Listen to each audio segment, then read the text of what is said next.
Halo semuanya, maaf ya saya baru upload lagi. Kemarin lagi pengajuan monet dulu jadi saya tuh nggak upload videonya. Alhamdulillah prosesnya sudah selesai.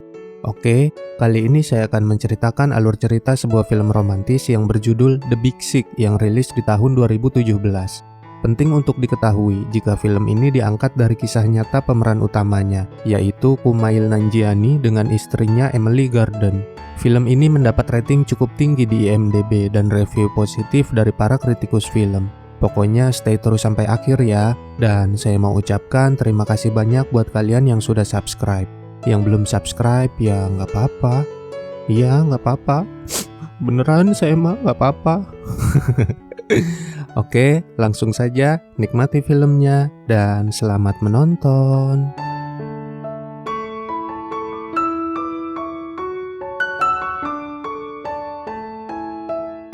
Perkenalkan, lelaki ini bernama Kumail Nanjiani. Biar lebih gampang kita panggil dia Mail aja ya.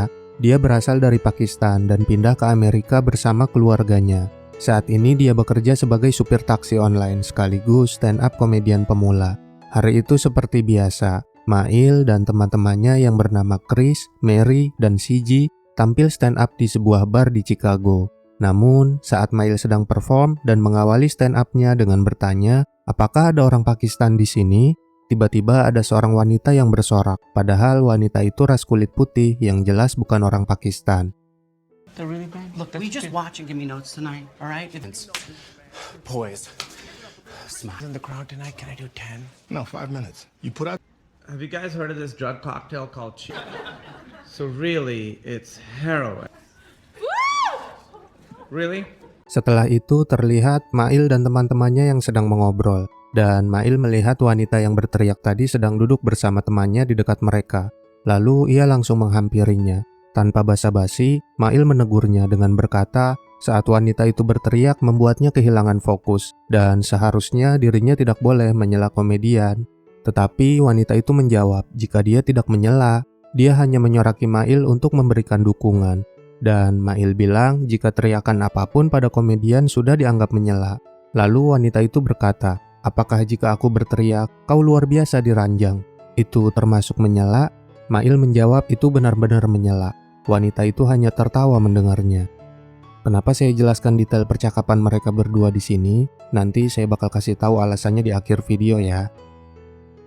I wanted a story to be able to tell on talk shows, and instead, It really threw me off, and you really shouldn't. Heckling at a comedian is considered heckling. Heckling doesn't. Kemudian teman wanita itu seketika pergi meninggalkan mereka berdua.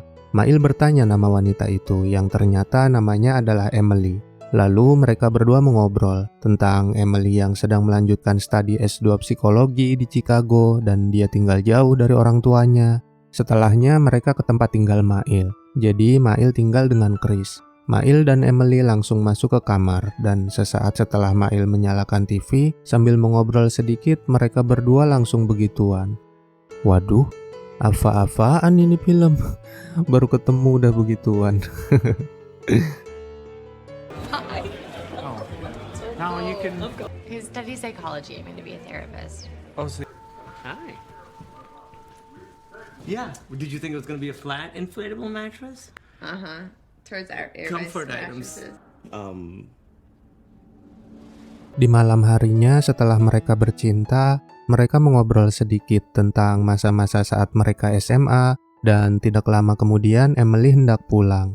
Dia mau memesan taksi online, tapi ternyata driver yang dia dapat itu si Mail. Kocak ya. Akhirnya Mail mengantarkan Emily dan di perjalanan Mail bertanya apakah mereka bisa bertemu kembali ke depannya. Emily menjawab jika saat ini dia sedang tidak ingin berkencan dan terlalu sibuk dengan kuliah dan pekerjaannya. Of you in high school? Oh my god. boom. Subject. In fact, I think I'm going to go home. Wait. Just. So maybe I'll run into you at the. I'm not really dating right now. I'm just. Decided we aren't ever gonna see each other again. Great. Pada pagi harinya, Mail sarapan bersama keluarganya yang terdiri dari ayah dan ibunya, kakaknya bernama Navid, dan kakak iparnya bernama Fatimah. Saat sedang berbincang-bincang, tiba-tiba bel pintu berbunyi. Mail sudah tahu itu pasti seorang wanita Pakistan yang didatangkan ibunya untuk dijodohkan dengan Mail. very, very sad. No one is going to visit that baby and that baby because I know you didn't pray today. Ice cream. Oh, I wonder who that. Phrase dropped in will be said in the next 10 seconds. Thank you so much. Sebelumnya, saya mau jelaskan dulu tentang keluarganya Mail ini. Mereka adalah keluarga Muslim Pakistan yang taat dan memegang teguh adat istiadat negaranya, di mana mereka hanya boleh menikah dengan sesama orang Pakistan sesuai pilihan orang tuanya. Simpelnya, kalau kata orang mah, perjodohan seperti zaman Siti Nurbaya. Jadi, keluarganya Mail berupaya menjodohkan Mail dengan gadis dari Pakistan. Entah sudah berapa banyak gadis yang diperkenalkan ke Mail. Tapi sebenarnya Mail tidak mau hal itu, makanya dia selalu cuek sama cewek yang dikenalkan ibunya. Come, please sit. Thank you. Hi. Yeah. Bye. I hope you come back. You still you're not that good at it. Kemudian terlihat Mail dan Emily yang sedang di mobil. Mereka berdua bertemu kembali karena seperti sebelumnya, taksi online yang dipesan Emily, driver yang didapat itu Mail lagi. Sambil tersenyum, Emily mengatakan jika ini agak sedikit mencurigakan. Sesampainya di rumah Emily, ia mengatakan agar mereka harus berhenti melakukan ini dan jangan menghubunginya lagi. Mail cuma jawab iya doang. Tapi baru saja Emily masuk, Mail langsung menelponnya dan bilang di luar sangat dingin. Sambil tertawa, Emily membiarkannya masuk. Sejak saat itu, mereka selalu menjalani hari bersama. Begitu juga ibunya Mail yang semakin banyak memperkenalkan gadis Pakistan kepadanya. I don't want to pay for this ride. It's surging right now. Thanks for the ride home, but we gotta stop, dude. Don't call me again. I won't. I promise. It's really cold out here. Whoa. Kemudian saat Mail dan Emily sedang mengobrol dengan teman-temannya, mereka meledek Mail tentang pertunjukan teaternya. Jadi Mail punya proyek teater yang memperkenalkan segala hal tentang Pakistan. Lalu mereka semua menonton pertunjukan Mail, yang sebenarnya teman-temannya tahu itu sangat membosankan, tapi mereka tetap memujinya untuk memberikan semangat. Dan setelahnya, Emily mengatakan jika dia sangat menyukai pertunjukannya dan telah belajar banyak tentang Pakistan. Tapi sebenarnya dia berharap bisa lebih banyak belajar tentang pribadi Mail sendiri. One man show. No, he did change his. And there's a lot of acting in it. Can't wait to see the show. Okay, yeah. you will never see the show. So what'd you think? I thought it was great. Yeah? You were in the zone, man. That was the best one we've seen. Yeah. Guys, Keep up the. but I just wish that I learned more about you. Besoknya terlihat Mail dan Navid sedang mengobrol. Mail memberitahu Navid tentang dirinya yang berpacaran dengan seorang wanita kulit putih. Navid cukup syok mendengarnya dan menyarankan agar Mail segera putus dari pacarnya. Lalu Mail bertanya, jika dia menemukan wanita yang baik untuknya seperti Fatimah untuk Navid, apakah ibunya akan mengerti dan tidak berkurang rasa cintanya ke Mail? Navid menjawab, jika ibunya pasti akan berkurang menyayanginya dan hilang kepeduliannya. Maka dari itu Mail harus menghentikannya sekarang. I have to tell you something, babe. But the white girl. I bet you're such a good. Eventually, you have to marry a Pakistani girl. If I find someone who's as good for me as Fatma is, You have to end it now or mama fucking ghost you. Terlihat Mail dan Emily sedang mengobrol di bar. Terungkap jika Emily sebenarnya sudah pernah menikah dan tidak bahagia dengan pernikahan pertamanya. Dia menikah dengan seorang lelaki bernama Rian yang bertemu saat kuliah dulu. Dia menikah di usia muda gara-gara semua teman kuliahnya dulu nikah muda. Aduh, padahal nikah muda nggak masalah sih selagi sudah siap segalanya. Yang utama itu ilmu, materi, pola pikir, dan bijak dalam segala hal. Pokoknya yang penting bisa kontrol diri sendiri dulu dah. Ini malah alasannya karena ngikut-ngikut temen. Yang begitu kan yang ngaco akhirnya. Sebenarnya Emily tidak mau membahasnya karena takut membuat Mail tertekan. Tapi Mail justru mendorongnya untuk bercerita. Setelah menceritakan masa lalunya, Emily mengatakan, meskipun baru mengenal Mail beberapa bulan, tapi dia sangat tertarik dengannya. Mail juga mengatakan hal yang sama. I was pretty unhappy in my first marriage. Yeah, I was married. you were married? Everyone I knew was getting married super young, so I don't want to put pressure on you. And I also feel completely overwhelmed by you. It's okay. Besoknya saat sedang berbelanja di supermarket, Emily memberitahu jika orang tuanya akan datang pada akhir pekan dan mengajak Mail untuk bertemu mereka saat makan siang. Tapi Mail beralasan untuk tidak bertemu orang tuanya Emily. Kemudian Emily berkata, dia sangat ingin bertemu orang tuanya Mail. Lalu Emily bertanya, apa orang tuanya Mail pernah menanyakan soal dia dan ingin bertemu dengannya? Mail menjawab, tentu saja orang tuanya sangat ingin bertemu dengannya. Tiba-tiba kakinya Emily terkilir, tapi dia bilang itu tidak masalah. And my parents are going to be in town this week. I would love to meet your parents. They live in the city, right? Do they want to meet me? My parents want to meet you. Of course. Look, I'm walking on it. I'm totally fine. Carry you. Saat sedang di tempat tinggal Mail, Emily menemukan foto-foto gadis Pakistan yang Mail simpan. Ia langsung bertanya, siapa wanita-wanita itu? Mail menjelaskan tentang budaya perjodohan yang diterapkan keluarganya. Setelahnya, Emily bertanya, apakah orang tua Mail tahu tentang hubungan mereka berdua? Dan Mail menjawab, tidak. Emily langsung menangis histeris dan mengungkapkan semua kekecewaannya sambil bersiap untuk pergi. Seriously, who are these women? Okay. So what does your mom think about you and me then? Mail bilang jika Emily juga baru bercerita soal perceraiannya baru-baru ini. Maksud Mail tuh Emily juga menyembunyikan sesuatu juga. Padahal sebenarnya Emily sangat terbuka dan tidak merahasiakan apapun dari Mail. Dia bilang perceraiannya bukan berarti masa depan mereka mustahil. Liar! You lied to me. You lied to your parents. Does not mean that our future is impossible. I am expressing myself! Sebelum Emily pergi, Mail menjelaskan tentang saudaranya yang menikah dengan wanita Irlandia, yang akhirnya dia dikeluarkan dari keluarga. Maka dari itu Mail merahasiakannya, karena takut Emily tidak akan mengerti. Jadi, Mail cinta sama Emily, tapi dia nggak mau kehilangan keluarganya. Lalu, Emily bertanya, apakah Mail bisa membayangkan dunia di mana mereka berakhir bersama? Dan Mail menjawab, dia tidak tahu. Aduh, Mail, lemah banget sih. Belum berjuang udah nyerah. Liar! You lied to me.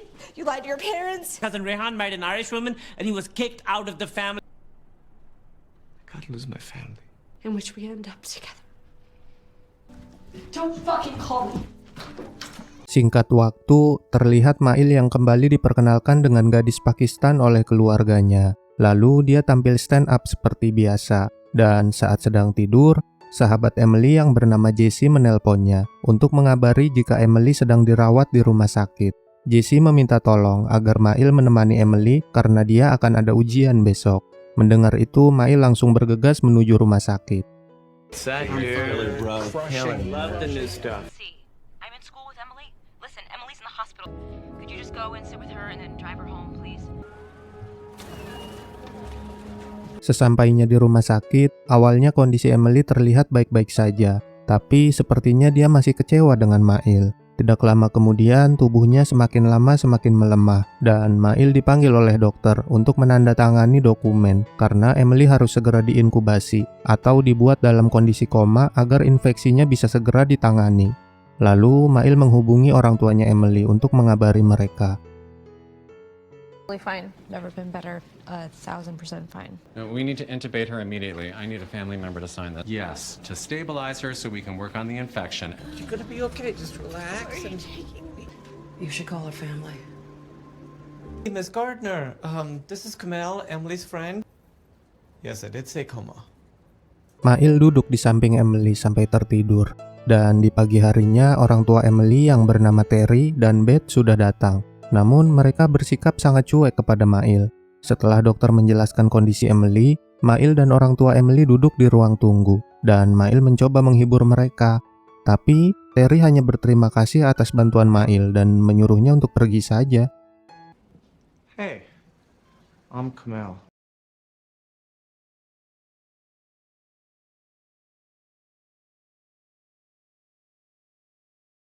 Those can be good or bad. Listen, come on. You can go now. Okay. Besoknya, Mail datang lagi ke rumah sakit. Dia berkata, meskipun mereka tidak menginginkannya berada di sana, tapi dia akan tetap menunggu. Beth bilang, tidak ada alasan Mail berada di sana. tidak perlu mengkhawatirkan komitmen apapun, karena Mail tidak menginginkannya saat Emily masih sehat. Jadi tak ada alasan untuk melakukan itu saat Emily tak sadarkan diri. Dia juga bilang, dia tahu semuanya karena Emily sudah menceritakannya. Oh, jadi inilah sebabnya dari awal orang tua Emily nggak respect ke Mail. Mendengar itu, Mail cuma bilang, dia akan tetap menunggu di sana sebentar. Is she up yet? No, she's not, and I'm not sure why you're here. She tells us everything. You really? Is this seat? Okay. Saat sedang makan siang di kantin, Mail yang duduk sendirian dipanggil oleh Terry untuk duduk bersama. Kelihatannya Terry lebih care dibanding Beth yang masih kecewa sama Mail. Lalu mereka sedikit mengobrol dalam suasana yang agak canggung. Sebenarnya momen ini adalah adegan paling ikonik di film ini. Tapi mohon maaf ya, saya tidak bisa menjelaskan detail jokes obrolan mereka di sini. Intinya Terry cuma bertanya pendapat Mail tentang tragedi 9/11. Tapi karena Mail yang polos dan tidak tahu soal itu, makanya dia jawabnya kocak. Tiba-tiba ada panggilan untuk orang tua Emily ke ruang ICU. Ternyata pengobatan Emily dengan antibiotik tidak berhasil. Jadi besok pagi Emily harus dioperasi untuk mengangkat infeksinya. Lalu dokter menyarankan agar orang tua Emily untuk pulang ke rumah dan berusaha agar tetap tenang. How's your sandwich? Best fucking sandwich I ever had. 9/11. You've never talked to people about 9/11? Anti. It was a tragedy. Gardner, please report to the ICU. What happened? The antibiotics aren't doing what we hoped. Surgery? What does that mean, surgery? What kind of surgery? Is that you go home, you get something to eat. Akhirnya mereka pulang diantar Mail ke tempat tinggal Emily. Sesampainya di sana, Mail izin membersihkan kamar Emily. Lalu dia melihat baju dan foto-foto yang membuatnya bersedih karena teringat kenangannya bersama Emily dulu. Tiba-tiba Terry masuk ke kamar dan bertanya apakah Mail punya suatu permainan yang bisa dimainkan untuk mengalihkan pikirannya agar tidak stres. Lalu ponsel Mail berdering, ternyata Navid menelponnya. I'm just gonna clean up Emily's room real quick. I remember.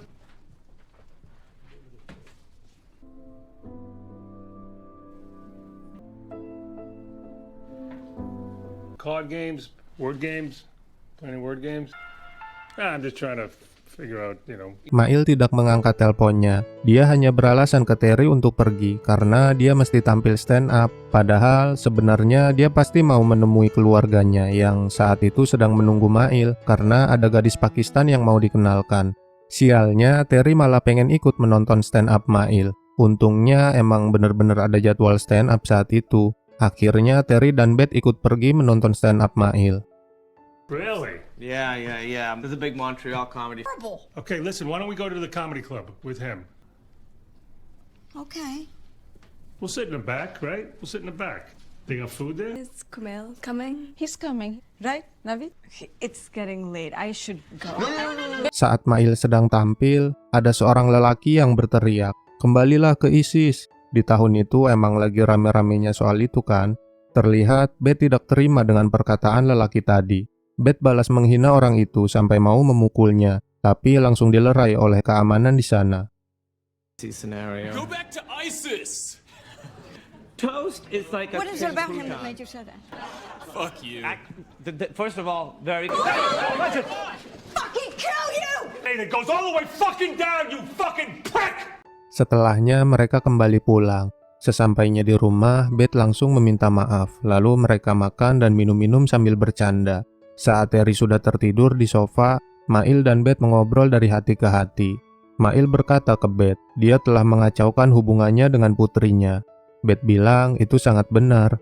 Habis itu mereka ketawa-tawa melihat foto-foto Emily semasa SMA, sambil mengobrol tentang kisah cinta Beth dan Terry juga orang tua Mail. Sepertinya Beth sudah mulai luluh dengan Mail semenjak mereka menghabiskan waktu bersama. I'm so sorry about that. Sexy anymore. Hey, you guys want to get something to eat? Mm-hmm. Complex finish, flamboyant mouthfeel. Also, I think I screwed up with your daughter. No! Wow. My family could not stand him. How'd your parents make Kumail? I have no idea. I never asked. Kemudian Mail kembali ke mobil untuk pulang. Di mobil, dia mengecek ponselnya yang banyak sekali panggilan tidak terjawab dari ibunya. Dia scroll ke bawah melihat pesan suara dari Emily saat mereka masih bersama. Lalu dia mendengarkannya.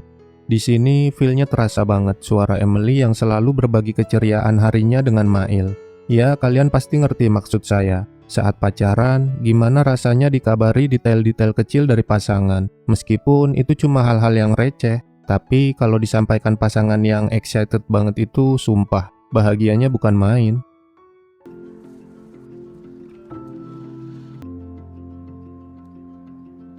Really love that tonight. Okay. Bye. Oh my god, a bird just hit me in the head. Oh my god, I don't know yet. Bye. Besoknya dokter mengabari jika infeksi di paru-parunya sudah diangkat dan seharusnya Emily sudah bisa sadar besok pagi. We should be able to pull her out soon. Oh, boy. So this is good news. It's very good news. Kemudian terlihat Mail sedang makan bersama keluarganya dan mereka menanyakan kemana Mail semalam. Mail menjawab dengan berbohong jika dia belajar untuk masuk sekolah hukum dan menjadi pengacara seperti yang diharapkan ibunya. Tiba-tiba bel berbunyi lagi, seperti biasa gadis Pakistan yang datang, kali ini bernama Khadijah. Saat Mail mengantar Khadijah pulang, dia bertanya, apakah Mail mau bertemu lagi kapan-kapan tanpa orang tua mereka? Dan Mail menjelaskan sebenarnya dia tidak bisa melakukan perjodohan ini dengan siapapun, karena itu bukan idenya. Mendengar itu, Khadijah sangat sedih dan langsung masuk ke rumah. Mel? Alright, I'll tell you. I'm gonna go to law school and become a lawyer. Sam, this is Salam. Everybody remember Khatija? So, do you want to hang out sometime? I don't think that's a good idea. You don't like. It wasn't my idea. I'm sorry. And stop being so sorry about everything. Kembali ke rumah sakit, di mana Beth sedang searching dan menemukan informasi bahwa tempatnya saat ini adalah rumah sakit terbaik ke-17 di Chicago, dan peringkat nomor 1 adalah Northwestern. Lalu saat Terry sedang teleponan mengurus pekerjaannya, datang dokter yang memberitahunya jika kondisi Emily saat ini sangat kritis, karena infeksinya semakin menyebar dan mereka belum tahu penyakit apa yang menyerang Emily. Beth yang mendengarkan Terry langsung berkata akan menghubungi Northwestern untuk memindahkan Emily. Terry berusaha mencegahnya, mereka berdua sempat berdebat, namun keputusan Beth sudah bulat. 17th best hospital in Chicago. It's not great, I mean, unless the sample size is, We got the biopsy results. They are unfortunately. find out what the disease was or where the virus. I'm calling Northwestern. Just hold on. Terry, Hold yeah. on. The doctors, you act like you know what you're talking Not about. the You same. don't. There's a reason they're number 17 and Northwestern's number 1, and that's not. Everything's my fault. Oh, there are some things that are definitely. Setelah itu, terlihat Mail yang membelikan sebuah boneka jerapah untuk Emily. Di ruangan Emily, Mail bertemu dengan suster yang menjaga Emily. Lalu Mail kembali menanyakan soal penyakit Emily dan mengatakan tentang Emily yang beberapa waktu lalu membuat kakinya sendiri terkilir. Suster itu menjawab jika tidak ada yang dirahasiakan oleh mereka. Kemudian Mail bilang Beth akan memindahkan Emily ke Northwestern. Suster berkata jika itu sangat berbahaya, ada alasan kenapa Emily dibuat koma, itu agar kondisinya stabil. Pokoknya jangan sampai Emily dipindahkan. I don't even know if she likes giraffes. We never talked about it. You know she gets hurt all the time and she messed up her ankle recently? Because Beth wants to move her to Northwestern. Moving her could be very dangerous. Kemudian Mail menghampiri Terry yang sedang duduk sendirian di ruang tunggu karena Beth sedang menjaga Emily. Lalu Mail mengajak Terry untuk istirahat di tempat tinggalnya saja. Sebelum tidur, Mail memberitahu tentang pembicaraannya dengan suster tadi. You okay? Yeah, of course. Do you want to crash at my place? You got golf. And she was saying that, like, moving Emily could be a bad... Trade places with Emily. Pagi harinya, Terry sudah bangun duluan dan meninggalkan pesan untuk Mail jika dia langsung ke rumah sakit. Mail yang baru bangun langsung bersiap, tetapi saat mau berangkat orang tuanya datang. Mereka habis bicara dengan orang tua Khadijah dan langsung menegur Mail. Mereka mengungkapkan semua pengorbanannya untuk Mail dan hanya meminta satu hal, yaitu Mail menikah dengan gadis Pakistan. Lalu, Mail menjelaskan jika dia tidak bisa menikah dengan wanita pilihan ibunya karena dia mencintai Emily yang saat ini sedang sangat sakit. Mail sangat berterima kasih atas semua pengorbanan orang tuanya. Namun, dia tidak mau mengikuti aturan yang tidak masuk akal baginya, dan dia ingin menjalani pilihan hidupnya sendiri. Mendengar penjelasan Mail, ibunya langsung berkata jika Mail bukan anaknya. Mereka sangat kecewa dan langsung pergi. We just spoke to Khadija's parents. What are you doing here? Been my mother for 15 years. I know that, and I really appreciate it. You marry a Pakistani girl, that is it. One. You don't care what I think. You just want me to follow the rules, and I can't marry someone you find for me. And right now, she's very sick, but I couldn't. You're not my son. Sesampainya Mail di rumah sakit, ternyata orang tua Emily tetap mau memindahkannya ke Northwestern. Mail berusaha mencegahnya, tapi Beth tidak mau mendengarkannya. Mail sangat frustasi karena khawatir dengan keselamatan Emily. Just think about it. We're gonna move her. You're great, but we talked about this last time. I know. Don't see her. This nurse sees her, and she told me herself. That's She said, okay. "Wait! You want to be responsible?" No, I'm sorry, we're moving her. Saat Mail sedang makan di mobil, Chris mengabari jika dia harus segera tampil stand up. Mail langsung pergi menuju ke lokasi. Sebelum Mail tampil, Terry menelponnya mengabari jika Emily tidak jadi dipindahkan. Dan di saat Mail tampil, dia tidak fokus karena kepikiran kondisi Emily. Mail tidak membahas materi stand up-nya, dia malah menceritakan kondisi Emily dan kisahnya dengan pacarnya itu. Yeah, I'm doing great. Okay, all right, dude. I'm just checking. Hello? It's really hard to do stand-up comedy when your girlfriend is in a coma. She looks like she's just laying there. She's excited every time she sees a bird. She's like, her dad just called and said that they can't, which means she could die. Setelah itu, terlihat Mail sedang berbicara kepada Emily. Dia berharap Emily segera bangun dan dia meminta maaf atas semua kesalahan yang dia perbuat. It would be really good if you both. I'm really sorry. Lalu saat Mail sedang tidur di mobil, dia mendapat pesan dari Terry untuk datang secepatnya ke ruangan Emily. Ternyata Emily sudah siuman, jadi Emily berhasil disembuhkan berkat informasi dari Mail tentang kaki Emily yang terkilir. Namun saat Mail menemuinya, Emily malah berkata jika Mail seorang bajingan yang hanya membuatnya bersedih dan dia menyuruhnya untuk pergi. Sebelum pergi, Mail berkata ke Beth jika terasa aneh setelah mereka melewati masa ketegangan bersama dan tidak akan pernah bertemu lagi. Tapi Beth menjawab kalau dia berharap itu tidak terjadi. Beth ingin bertemu kembali dengan Mail. Why are you here? Camille mentioned Emily's hurt ankle, like a big biological misunderstanding. What are you doing here? You're an asshole. You have a lot of drugs in you, so you're like not. It makes me sad to look at you. It's so strange that we could go through one of the most intense experiences. But I hope not. Kemudian saat di bar, teman stand up Mail si Mary dan si G memberitahunya tentang mereka yang akan ke New York dan mengajak Mail untuk ikut minggu depan. Mereka ingin mengembangkan karirnya agar bisa mendapat bayaran dari pertunjukan stand up-nya. We're moving to New York. New York. What? I know. You did not get Montreal, and that is I'm moving to New York. And guess what, baby? Your destiny awaits. This will be the biggest move of your life. Setelah itu, Mail menghadiri undangan Beth dalam pesta perayaan kesembuhan Emily. Lalu, Mail meminta untuk berbicara sebentar dengan Emily. Dia menunjukkan semua perjuangannya selama Emily koma. Ada tiket kunjungan yang dia kumpulkan, tiket saat orang tua Emily menonton stand up-nya, dan abu kremasi dari foto-foto gadis Pakistan yang dia bakar. Setelahnya, Mail meminta supaya mereka balikan lagi. Tapi Emily menjawab jika apa yang Mail lakukan semuanya saat Emily tidak sadarkan diri.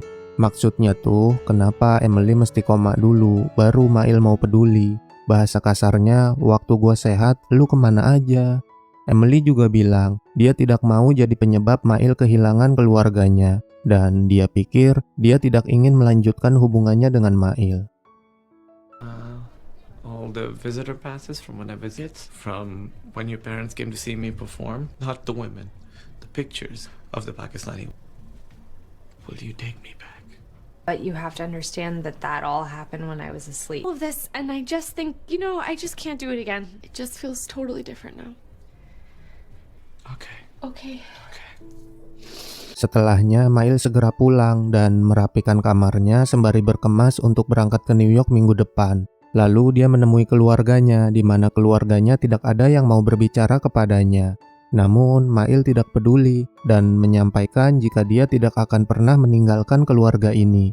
Dia meminta maaf atas semua kebohongan yang dia lakukan dan mengabari jika dia akan ke New York untuk mengejar karir stand-up-nya. Meskipun tidak ada yang menanggapinya, tapi sangat terlihat dari mata keluarganya jika mereka masih menyayangi Mail, terutama ibunya. I've decided I won't let you kick me out of the family. What's gonna happen? I have a solution. Mom made that one specially for you. I agree with that one. It's a good one. So I'm moving to New York to pursue stand-up. Kemudian terlihat Emily yang sedang menonton video YouTube tentang Mail yang sedang stand up, tapi malah membahas kisahnya dengan Emily. Dari raut wajahnya terasa jika Emily tergugah hatinya untuk memberikan kesempatan lagi kepada Mail. Lalu dia izin ke orang tuanya untuk berjalan-jalan di luar, yang sebenarnya dia mau menemui Mail di acara teaternya. Just pop out for a bit. What? By yourself? Come on. Dad, it's too soon. Right. hey. Hi. Saat bertemu, Emily awalnya berbasa-basi dan membahas soal stand-up Mail yang bercerita tentang kisah mereka berdua. Dia tidak langsung to the point dengan apa yang mau dia katakan sebenarnya. Karena Mail berkata dia akan pindah ke New York minggu depan, hal itu membuat Emily tidak jadi mengatakan apa yang mau dia sampaikan sebenarnya. Dia berbohong dengan berkata hanya ingin mengucapkan terima kasih untuk semuanya. Actually, something I wanted to tell you. Bombed my Montreal comedy. I know. But there was a lot I liked. Really? Yeah. When do you leave? Next weekend. What were you gonna say? Oh, just that I wanted to thank you. Okay, bye. Yeah. Di hari waktunya keberangkatan ke New York, sebelum berangkat orang tua Mail datang menemuinya. Hanya ayahnya yang berbicara ke Mail, dan ibunya cuma menunggu di mobil karena tidak mau melihatnya. Sumpah, ini kocak banget. Mereka di satu sisi marah banget sama Mail, tapi di sisi lain sangat sayang dan khawatir sama keadaan Mail. Entah kalian sebagai anak atau orang tua, pasti seumur hidup pernah mengalami hal kayak gini. Saat seorang anak melanggar peraturan keluarga, maka orang tuanya sok jaim gak peduli gitu. Padahal mah sayang dan khawatir banget. She's not going to get out of the car. She's not going to even look at you. Mutton biryani for your trip. Is she okay? Right now? No. And tell us that you've reached safely, okay?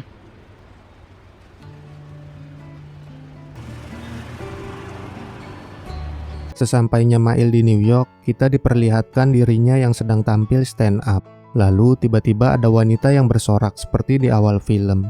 Ternyata Emily ke New York juga menyusul Mail dan menonton pertunjukannya.